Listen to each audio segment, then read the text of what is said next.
Breaking news, bamwita Yawanesh Christian Honorable Maripangu Theodore ni umukinnyi ukomeye cyane uvuka hariya muri Central Africa, akaba ari umukinnyi uri gukina muri ekipe ya Jamusi, akaba ari umukinnyi uri gukina mu ikipe imwe n'uwitwa Muhire Kevin Luni, umwana w'ikipe hano guturuka muri Rayon Sport. Amakuru rero dufite dukura indirani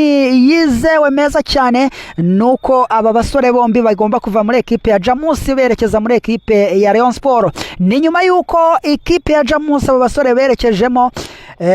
baje kuba bagongana nuko bafite kuba bahindura cyangwa se bagabanya umubare w'abanyamahanga, hanyuma rero aba basore bakisanga bagomba gusohoka muri ekipe ya Jamusi. Ubuyobozi rero bw'ikipe ya Rayon Sport bukimara kugwa kuri ayo makuru mani ishobora byose, bwahise bukubita amakayi ku meza n'ibitabo ndetse bazana na bike batangira kwandika ndetse biga ku buryo bagomba kuganiriza aba basore, batangira kubakomanga babahamagara babaganiriza babaza batese muri tayari kuba mwaza muri Murera isaro ry'Inyanza igikundira igikaka gikanukiye Mfizi. Uwitwa Christian Maripangu Honorable Theodore rwose ari tayari kuba yaza gukina muri ekipe ya Rayon Sport. Ni mu gihe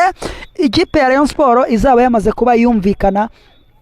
n'ikipe ya Jamus bakajya mu biganiro, aba basore bombi bakaba bamanuka nk'intizanyo cyangwa se bakaba bajya mu biganiro bakabagura muri ekipe ya Jamus, hanyuma bakaza kuba abakina muri ekipe ya Rayon Sport. Reka dushimire cyane abantu mudukurikira 5 kuri 5, ariko nyabuneka niba uri umukunzi wacu ikintu cya mbere usabwa mane ishobora byose no guhita ukora subscribe hano kuri izi platform, ugakora subscribe, ugakanda share, ugakanda like kugira ngo tujye tubana 5 kuri 5, ubundi tugera tukugezaho amakuru y'imeza yizewe azira impuha no gusesereza.